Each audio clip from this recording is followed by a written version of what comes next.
నమస్తే డాక్టర్. నమస్తే ద్రాక్షాయణి, ఎలా ఉన్నారు? నేను బాగున్నాను, మీరు బాగున్నారా? Doing good. చాలా రోజులైంది కలవక. అవును. సో ఈరోజు మనం డిస్కస్ చేసుకోబోయే టాపిక్ ఏంటి అని అంటే, యూజువల్గా ఆఫీస్లలో కానివ్వండి, ఫ్యామిలీస్లో కానీ lot of people are talking about body shaming. Right. Body shaming గురించి కొత్తగా పాలసీస్ కూడా కార్పొరేట్లో తీసుకొస్తున్నారు. రైట్. సో సడన్గా ఎందుకు ఈ బాడీ షేమింగ్ గురించి ఇంత కేర్ తీసుకుంటున్నారు కార్పొరేట్ కానివ్వండి, ఫ్యామిలీస్లో కానివ్వండి? ఇలా బాడీ షేమింగ్ చేయబడిన వాళ్ళు సైకలాజికల్గా ఏ విధంగా ఎఫెక్ట్ అవుతారు అని చెప్పి. సో బాడీ షేమింగ్ అనేది మీరు అన్నట్టు ఇప్పుడు ఈ కాలంలో వచ్చిన సమస్య కాదు. బాడీ షేమింగ్ అనేది పురాణ రోజుల నుంచి ఉంది. మన పురాణాల్లో చూస్తే హిడంబి అని అంటే మనం ఏం చేసామంటే, పురాణాలు ఎలా ఉండేదంటే కొంచెం లావుగా ఉండి, కొంచెం బ్లాక్ కలర్లో ఉండి, కొంచెం అందవిహీనంగా ఉన్నారు అనిపించిన వాళ్ళందరినీ రాక్షస జాతిలో పెట్టేసేవాళ్ళు. రాక్షసులు అందరూ నల్లగా ఉంటారు, అందంగా ఉండరు, వికృతంగా ఉంటారు, చూస్తే భయం వేస్తుంది, ఇలాంటి ఒక కేటగిరీని రాక్షస కేటగిరీలో పెట్టేవాళ్ళు. బట్ ఇన్ఫ్యాక్ట్ అలా ఉన్న వాళ్ళందరూ రాక్షసులు అంటే నెగటివ్ యాటిట్యూడ్ ఉన్నవాళ్ళు, నాట్ బియాండ్ దట్. దేవతలకి రాక్షసులకి చెప్పినప్పుడు వీళ్ళు నెగటివ్ అప్రోచ్లో ఉంటారు, దేవతలు పాజిటివ్ అప్రోచ్లో ఉంటారు. దేవతలందరూ కూడా చాలా అందంగా, క్యూట్గా, నీట్గా, బుద్ధిగా, చూడగానే చేతులెత్తి నమస్కారం పెట్టాలనిపించేలాగా ఉంటారు. సో ఈ బాడీ షేమింగ్ అనేది ఇప్పుడు ఈ జనరేషన్లో స్టార్ట్ అయింది కాదు, పురాణ రోజుల నుంచి ఉంది. మీరు ఏ ఎపిక్లో తీసుకున్నా కూడా ఇలాంటి ఒక బాడీ షేమింగ్ క్యారెక్టర్స్ ఉండేవి. కాకపోతే అప్పుడు దాన్ని పెద్ద సీరియస్గా తీసుకోవడం కానీ, దాన్ని ఒక నెగటివ్గా చూడడం కానీ ఉండేది కాదు.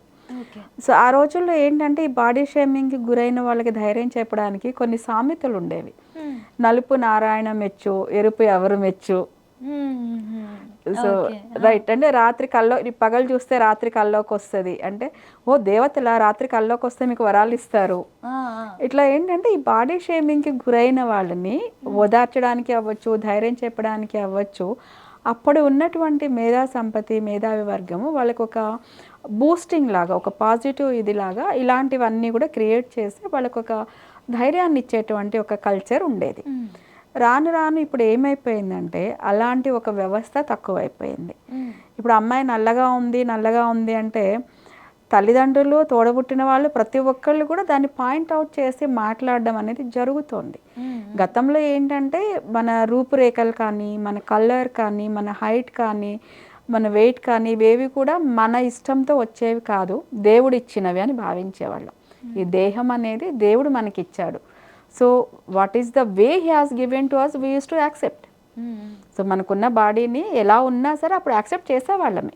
ఇండివిజువల్గా ఎవరి రూపం బాగలేదు అని అనుకుంటున్నారో, నేనేం చేయమంటావు, దేవుడు ఇచ్చండి రూపం, ఇంతే, నీకేమైనా ప్రాబ్లమా అన్నట్టు ఉండేది. అంటే అప్పట్లో ఫీడింగ్ కూడా అలాగే ఉండేది. ఒక ఇంట్లో ఒక అమ్మాయి తెల్లగా పుట్టి, ఒక అమ్మాయి నల్లగా పుడితే, లేకపోతే ఒక అమ్మాయి నాజుగ్గా ఉండి, ఒక అమ్మాయి కొంచెం బొద్దుగా ఉంటే దేవుడు ఇచ్చిండు ఆ రూపం, దాన్ని ఏం చేస్తామన్న యాక్సెప్టెన్సీ చిన్నప్పటి నుంచి ఫ్యామిలీలో ఉండేది, ఇండివిజువల్స్లో కూడా ఉండేది. ఇప్పుడు ఏమైపోయిందంటే పేరెంట్సే తీసుకోలేకపోతున్నారు.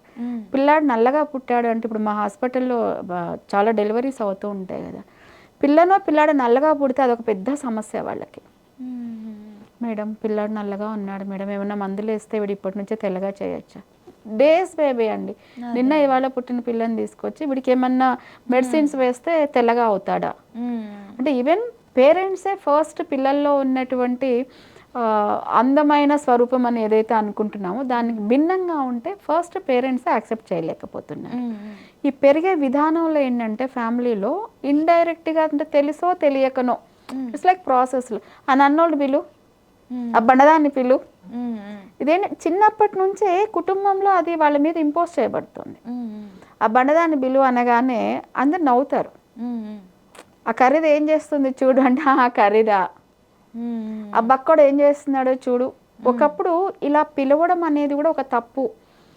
అలా పేరు చిన్ని బుజ్జి కన్నా ఏదో ముద్దు పేరుతో పిలిచేవాళ్ళు తప్ప, వాళ్ళ బాడీలో ఉన్నటువంటి ఒక లిమిటేషన్ ఏదైతే ఉందో దాన్ని ఫోకస్ చేసి పేరెంట్స్ కూడా డిస్క్రిమినేట్ చేయడం అనేది జరిగేది తక్కువ ఉండేది. ఇప్పుడు ఏమైపోయిందంటే పేరెంట్సే ఫస్ట్ యాక్సెప్ట్ చేయలేకపోతున్నారు పిల్లల్లో ఉన్నటువంటి బాడీ కానీ, లేకపోతే ఏదైతే పాజిటివ్ అనుకోవట్లేదో దాన్ని తీసుకోలేకపోతున్నారు. ఎప్పుడైతే పేరెంట్స్, అన్నదమ్ములు, ఇంట్లో కుటుంబ సభ్యులు అలా మాట్లాడుతున్నారో, నెక్స్ట్ వాళ్ళు వెళ్ళేది స్కూల్లో. ఇప్పుడు అంతా ఈ కార్పొరేట్ స్కూల్ కల్చర్ వచ్చిన తర్వాత ఇది బాగా పెరిగింది. గవర్నమెంట్ స్కూల్స్లో గతంలో ఎవరైనా ఇలా మాట్లాడితే అప్పుడు టీచర్లు కూడా కోప్పడేవాళ్ళు. అట్లా అనకూడదురా, పాపం రా, అట్లా ఏడిపిస్తే నరకానికి పోతావురా నువ్వు అని. అంటే టీచర్స్ చెప్పే ఒక విధానం ఉండేది. కానీ ఇప్పుడు ఏమైపోయిందంటే ఈ కార్పొరేట్ దీనిలో అంత తీరిక టీచర్లకు ఉండట్లేదు. ఎంతసేపటికి పేరెంట్స్ కూడా ఏంటి, మేము ఇన్ని లక్షలు ఫీజు కట్టాము, మా వాడికి ఇంత పర్సెంటేజ్ రావాలంటున్నారు తప్ప మంచి ప్రవర్తన నేర్పించండి, మంచి యాటిట్యూడ్ నేర్పించండి అని పేరెంట్స్ కూడా అడగట్లేదు. స్కూల్లో కూడా ఆ కరెక్షన్ అనేది జరగట్లేదు. బాడీ షేమింగ్ చేయకూడదు, చేయడం అనేది ఇంతకుముందు చేయడం అనేది పాపము అనేది ఒక భయం లాగా క్రియేట్ చేసి ఆ బాడీ షేమింగ్ జరగకుండా ఆపగలిగారు. ఇప్పుడు అలాంటి వ్యవస్థ లేదు. సో టీనేజ్ వరకు పిల్లలు they are able to take. Okay, నల్లోడన్నా, బక్కోడన్నా, బండదన్నా, బక్కదన్నా, some they use to take. But teenage వచ్చిన తర్వాత ఏంటంటే అబ్బాయిల్లో కానీ అమ్మాయిల్లో కానీ సెక్సువల్ హార్మోన్స్ అనేవి డెవలప్ అవ్వడం జరుగుతాయి. సో అప్పటి నుంచి అట్రాక్షన్ అనేది, అంటే ఎదుటి వాళ్ళు నేను బాగున్నాను అనుకోవాలి అన్న ఒక తపన అనేది యూత్లో వస్తుంది. ఈ కిషోర దశ అంటాం కదా, అడాలసెంట్ ఏజ్లో ఏంటంటే నేను బాగున్నాను అనుకోవాలి, నేను బాగుండాలి, నేను అందంగా ఉండాలి అనేటువంటి కోరికలు కలుగుతాయి. సో ఆ సమయంలో వాళ్ళని ఇలా బాడీ షేమింగ్ చేసి మాట్లాడినప్పుడు అది తీసుకోలేకపోవడం అనేది ఎక్కువ జరుగుతుంది. అలా ఆ ఏజ్లో ఎక్కువ శాతం లవ్లో పడిన పిల్లల్లో చూస్తే మనము ఈ బాడీ షేమింగ్ గురవడానికి రూపం దగ్గరగా ఉన్న వాళ్ళు ఎక్కువ లవ్లో పెడుతున్నారు. అంటే రూపురేఖలు అందంగా లేవని చెప్పడం కాదు, కానీ సొసైటీ అంటోంది నల్లగా ఉన్నారు, బక్కగా ఉన్నారు, బండగా ఉన్నారు, ఏదో ఒక ఫ్లా అలా అంటున్నారు కదా. సో అలాంటి పిల్లలు చాలా తొందరగా లవ్లో పడుతున్నారు. ఎందుకు అని అంటే ఎవరైతే ప్రేమిస్తున్న వ్యక్తి నీ కళ్ళు బాగున్నాయి, నీ నవ్వు బాగుంది, నీ ముక్కు బాగుంది, సంథింగ్ వాళ్ళని పొగిడినప్పుడు, చిన్నప్పటి నుంచి వాళ్ళందరూ ఒక నెగటివ్ ఇదిలోనే అంటున్నప్పుడు ఎదురుగా ఉన్న ఒక అమ్మాయో ఒక అబ్బాయో వచ్చి నువ్వు సన్నగా ఉన్నా కూడా చాలా బాగున్నావురా అని ఒక అమ్మాయి అందనుకోండి, అప్పటిదాకా బక్కోడు గాలి వస్తే పడిపోతాడు, దేనికి పనికిరాడు అన్న ఒక అబ్బాయిని ఒక అందమైన అమ్మాయి వచ్చో లేదో కొంచెం అంత అందంగా నార్మల్ ఫిజిక్ ఉన్న అమ్మాయి వచ్చి నువ్వు ఎంత బాగున్నావో తెలుసా, సన్నగా ఉన్నా కూడా చాలా బాగున్నావు, 6 ప్యాక్ లాగా ఉన్నావు అనగానే అట్రాక్ట్ అవుతున్నారు. అంతే కదా, నన్ను ఎవరో ఒకళ్ళు మనల్ని మంచిగా పొగిడినప్పుడు దొరుకుతుంది. యాక్చువల్ అది ప్రేమనా, అట్రాక్షనా, అప్రిసియేషనా పక్కన పెడితే అప్పటి వరకు తనని ఎవరు పొగడనే ఒక ఏరియా ఎదుటి వాళ్ళు పొగిడినప్పుడు ఈజీగా వాళ్ళకి అట్రాక్ట్ అవుతున్నారు.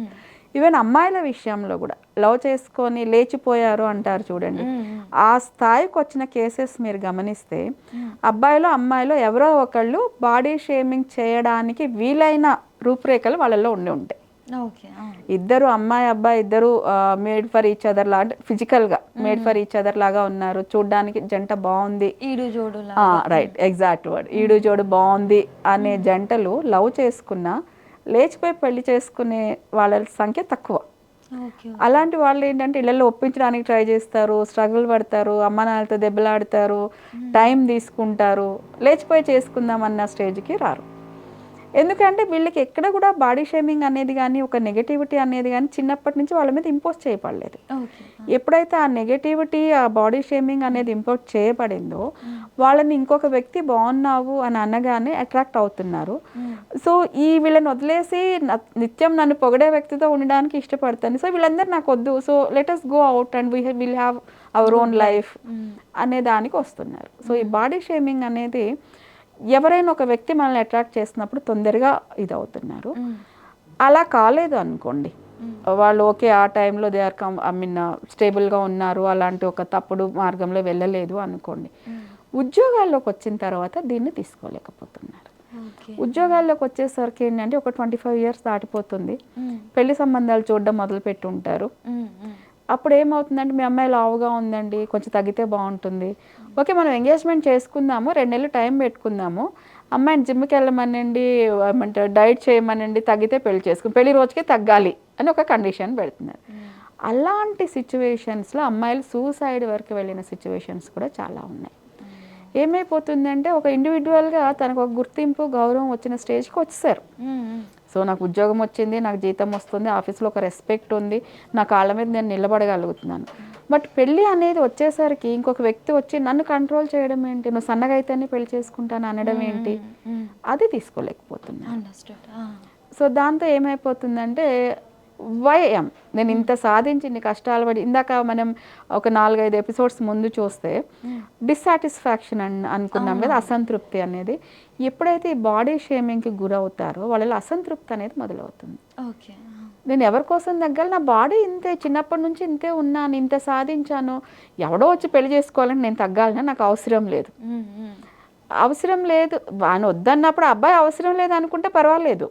ఆ స్టేజ్ నుంచి నేను ఇంత సాధించిన నాలో ఉన్న 99% పాజిటివ్స్ని వదిలేసి నా బాడీ ఒకటి అందంగా కనిపించట్లేదు అన్న రీజన్తో నువ్వు తగ్గితేనే పెళ్లి చేసుకుంటాను అనే వ్యక్తితో ఇంక ఈ జీవితం నాకు అవసరమా? పేరెంట్స్ కూడా ఏమంటారు, నీకు ఎన్నిసార్లు చెప్పినామే, ఊకే తింటూనే ఉంటావు, తిండి తినద్దు అంటున్నాం, తగ్గించమంటున్నావు, నువ్వు సన్నగా అవుతలేవు, నీకు పెళ్లి చేయాలి కదా, వచ్చిన సంబంధాలన్నీ వెనక వెళ్ళిపోతున్నాయి, నువ్వు తగ్గాలి. పర్టికులర్గా అమ్మాయిల విషయంలో ఈ బాడీ షేమింగ్ని తట్టుకోవడం కష్టం అవుతుంది. సో దాని వలన చాలామంది లైఫ్కి గుడ్ బై చెప్పే ఒక స్టేజ్ కూడా వస్తుంది. కమింగ్ టు అబ్బాయిల విషయంలో బాడీ షేమింగ్ అనేది ఇప్పుడు చాలామందికి ఏంటంటే 6 ప్యాక్ ఒక ఫ్యాషన్ అయిపోయింది. అంటే ఐఎమ్ నాట్ డినయింగ్, ఫిజిక్గా వాళ్ళు ఫిట్గా ఉండడం అనేది. కొంచెం లావు ఉన్నారు అంటే అమ్మాయిలు కూడా అబ్బా అంత బండోడు నేను చేసుకోనమ్మ తగ్గమనండి. ఈ మ్యారేజెస్ దగ్గర వచ్చినప్పుడే ఎక్కువ శాతం ఈ బాడీ షేమింగ్ని తీసుకోలేకపోతున్నారు. ఈ బాడీ షేమింగ్ అనేది గురైన వాళ్ళు తమలో తాము స్ట్రగుల్ అవుతారు, తమతో తాము పోరాటం. ప్రతి మనిషి కూడా జీవితంలో ఎదుటి వ్యక్తితో పోరాటం చేస్తాము, ఎదుటి సిచ్యువేషన్స్తో పోరాటం చేస్తాం, లైఫ్ స్ట్రగుల్స్ అంటాం కదా. ఈ బాడీ షేమింగ్ గురైన వాళ్ళు ఏంటంటే తమతో తాము పోరాడాల్సి వస్తుంది. సో ఫైటింగ్ మనతో మనం అనేది చాలా కష్టం. ఎదుటి వ్యక్తితో ఫైట్ చేయడం ఈజీ, సిచ్యువేషన్స్తో ఫైట్ చేయడం ఈజీ, మనకంటే కింద వాళ్ళతో ఫైట్ చేయడం ఈజీ, మనకంటే పై వాళ్ళతో ఫైట్ చేయాలంటే కొంచెం ఇది తెచ్చుకుంటే ఫైట్ చేయొచ్చు. బట్ వేరాజ్ ఫైటింగ్ మన సెల్ఫ్తో మనం ఫైట్ చేయాల్సిన ఒక సిచ్యువేషన్ ఉంది అంటే అది బాడీ షేమింగ్. నన్ను బాడీ షేమ్ చేశారు, నన్ను ఇలా అన్నారు అని ఇంకొకరితో చెప్పుకోలేము. చెప్పారు అనుకోండి, ఏముంది తప్పు, నల్లోడు నల్లోడే అంటారు, బక్కదాన్ని బక్కదే అంటారు, బండదాన్ని బండదే అంటారు, లేనిదేం వాళ్ళు అనలేదు కదా అని అంటారే తప్ప.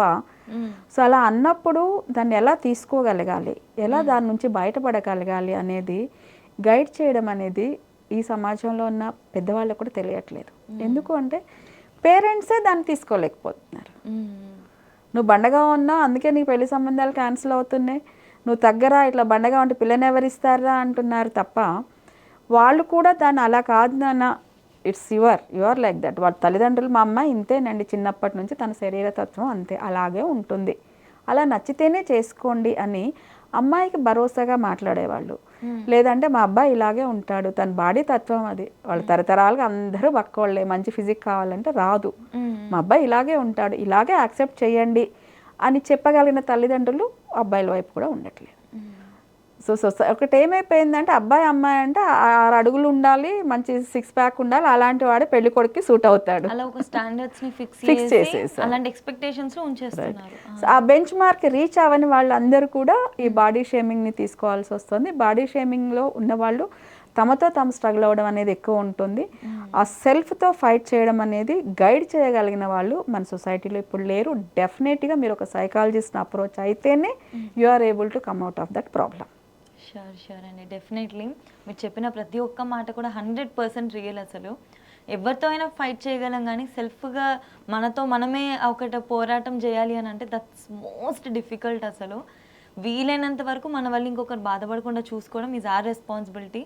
అండ్ ఒకవేళ మనం అలా సఫర్ అవుతున్నామంటే ఇట్స్ రియల్లీ బెస్ట్ ఒక సైకాలజిస్ట్ని కన్సల్ట్ అయ్యి మళ్ళీ మనం బెటర్ అవ్వడానికి మనమే ఫస్ట్ మనం ట్రై చేయాలి. వేరే వాళ్ళు వచ్చి మనల్ని హెల్ప్ చేస్తారని ఎక్స్పెక్టేషన్ పక్కకు పెట్టి మనల్ని మనమే వాటి నుంచి బయటకు తెచ్చుకుంటే చాలా హ్యాపీగా ఉంటుంది. థ్యాంక్ యూ సో మచ్, మీరు ఇక్కడికి వచ్చి మా డౌట్స్ అన్నిటిని కూడా క్లియర్ చేయడానికి ఇన్ డీటెయిల్గా చెప్పారు. Thank you so much doctor.